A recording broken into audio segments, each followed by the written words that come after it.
రంగారెడ్డి జిల్లా రాజేంద్రనగర్ నియోజకవర్గంలోని మణికొండ మున్సిపాలిటీలో జాగృతి అధ్యక్షురాలు ఎమ్మెల్సీ కవిత పర్యటించారు. అల్కాపురి కాలనీ రోడ్ నెంబర్ 25లో నివసించే బీఆర్ఎస్ నేత రామచంద్రరావును పరామర్శించారు. గత కొద్ది రోజుల నుంచి అనారోగ్యంతో బాధపడుతున్న ఆయన యోగక్షేమాలు అడిగి తెలుసుకున్నారు. బీఆర్ఎస్ పార్టీ అన్ని విధాలుగా అండగా ఉంటుందని రామచంద్రరావుకు కవిత హామీ ఇచ్చారు. పల్గూడలో ఉన్నటువంటి స్థానిక బీఆర్ఎస్ నాయకులందరితో వారి సమక్షంలో నేను కలవడం రావడం జరిగింది. మరి పుప్పాలగూడ అభివృద్ధిలో బీఆర్ఎస్ పార్టీ పోషించినటువంటి పాత్ర మీ అందరికీ తెలిసిందే.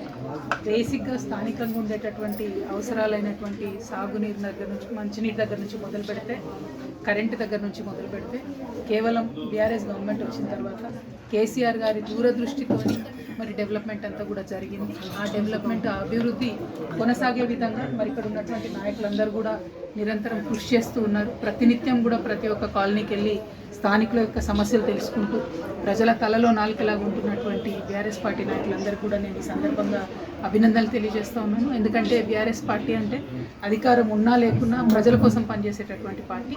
కాబట్టి ఖచ్చితంగా ప్రజలకు ఉండేటటువంటి కష్టాలని దృష్టిలో పెట్టుకుని పనిచేయవలసిందిగా కార్యకర్తలకు, నాయకులకు అందరూ కూడా సూచన చేస్తూ ఉన్నాను. దాంతోపాటు ఇప్పుడు రాబోయేది ఎండాకాలం, మరి ఇంకొంత ఇబ్బందులు ఉంటాయి ప్రజలకు. సో ఇంకా కొంచెం యాక్టివ్గా మనందరం కూడా ప్రజలతో మమేకమై పనిచేయాలి. ఇక్కడ అంతా కూడా అపార్ట్మెంట్ కల్చర్ ఉంటుంది. ప్రతి అపార్ట్మెంట్లో ఏదో చిన్నదో పెద్దదో సమస్య ఉంటుంది. కాబట్టి అనునిత్యం ప్రజల మధ్యలో ఉండాల్సిందిగా కూడా నేను సూచన చేస్తూ ఉన్నాను. Thank you. జై తెలంగాణ.